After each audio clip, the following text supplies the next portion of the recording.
Je n'étais à Londres que depuis 2 mois, l'automne 2020, juste après le 2e confinement. La ville semblait plus silencieuse qu'elle n'aurait dû l'être, vidée de sa substance par la peur et par des pubs à moitié déserts. Je vivais seule dans un appartement loué près de Harrow Road, à quelques minutes à pied du cimetière de Kensal Green. J'y allais souvent pour enrichir mon portfolio de photographies. Décrépitude urbaine, lieux oubliés, lumières sourdes. Kensal Green s'y prêtait parfaitement. Lierre envahissant, ange de marbre aux ailes brisées, mausolée strié de noir par les années. Ce matin-là était froid et gris.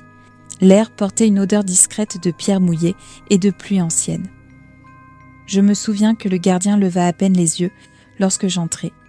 Il se contenta d'un signe de tête, sa radio grésillant à ses côtés. Le vent referma la grille de fer derrière moi, avec un bruit qui sonnait comme une faim. Je me mis à photographier aussitôt. Des feuilles mortes glissaient sur les allées. Le murmure lointain de la circulation se perdait au loin.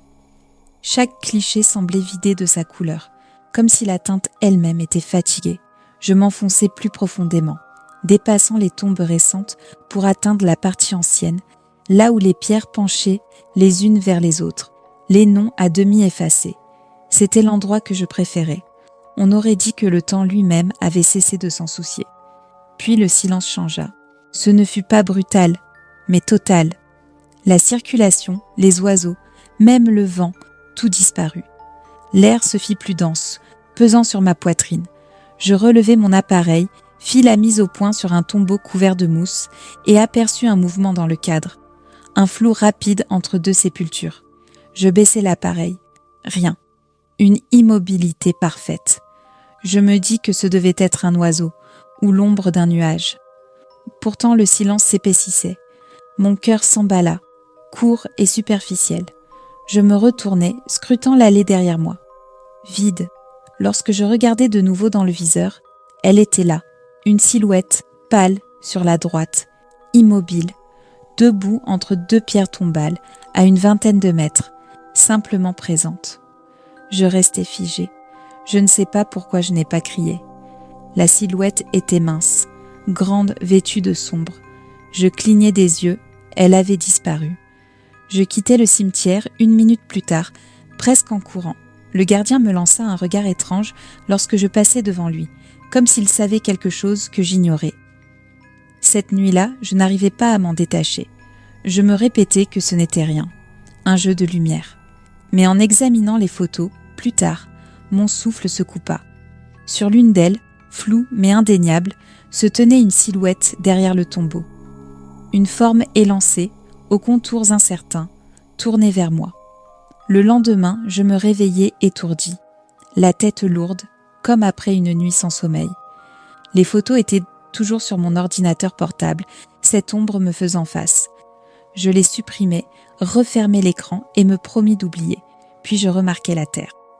En allant préparer du café, je vis des traces sur le sol de la cuisine, des marques grisâtres, semblables à des empreintes. Elles partaient de la porte, menaient jusqu'à la fenêtre et s'arrêtaient là. La fenêtre était fermée. Je vérifiai le couloir. Rien. Le verrou était toujours enclenché. Je nettoyai le sol, tentant d'ignorer le tremblement de mes mains. À la tombée du soir, l'appartement sembla se refroidir. Je n'arrivais plus à me concentrer, incapable de chasser l'impression que quelque chose se tenait juste derrière moi. Chaque reflet, un cadre, la bouilloire, semblait contenir une forme absente lorsque je me retournais.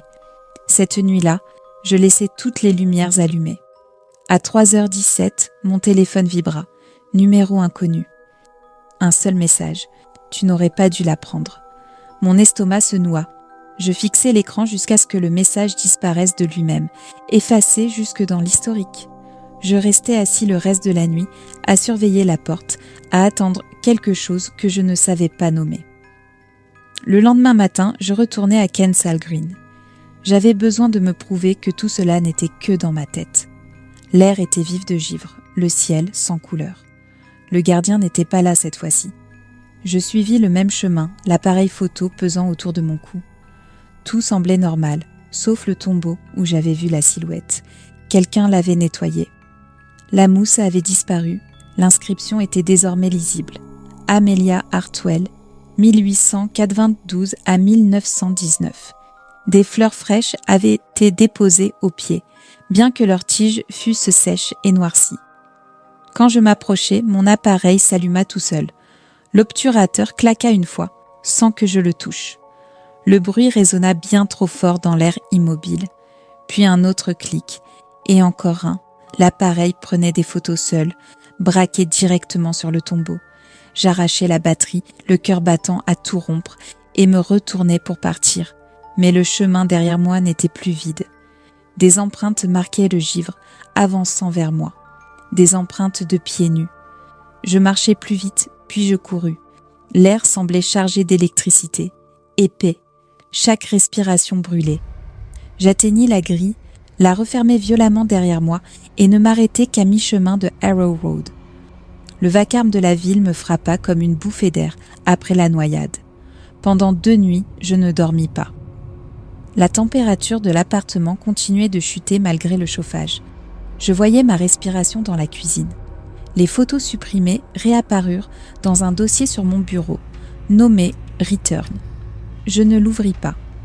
La 3e nuit, je fus réveillée par un léger grattement. Il venait du mur derrière la tête de mon lit.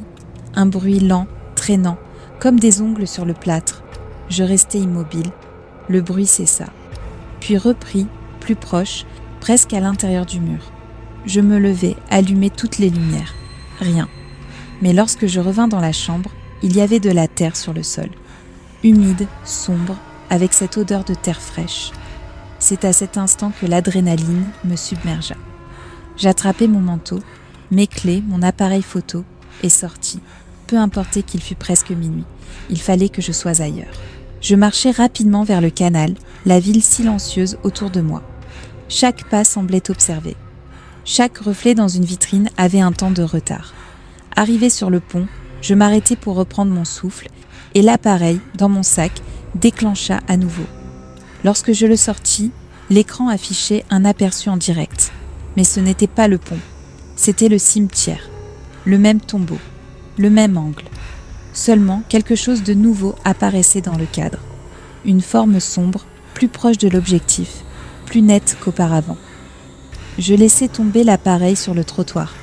L'image resta affichée même après l'impact. Le visage de l'ombre se précisa, révélant des traits que je reconnus presque. Mon propre reflet. Je donnai un coup de pied dans l'appareil et l'envoyai dans le canal. Je ne rentrai pas tout de suite. J'errai jusqu'à l'aube, engourdi par le froid et la peur. Quand je finis par rentrer, je m'attendais à trouver la porte ouverte ou les lumières éteintes. Mais tout était intact, trop intact. Je pris une douche, bus de l'eau, tentai de calmer mes mains tremblantes. Je me dis que c'était fini. Ça devait l'être. Puis j'ouvris mon ordinateur. Le dossier Return était toujours là. À l'intérieur, un seul fichier désormais, nommé IMG 6666JPG. Je laissai le curseur suspendu au-dessus, le cœur battant, sans l'ouvrir.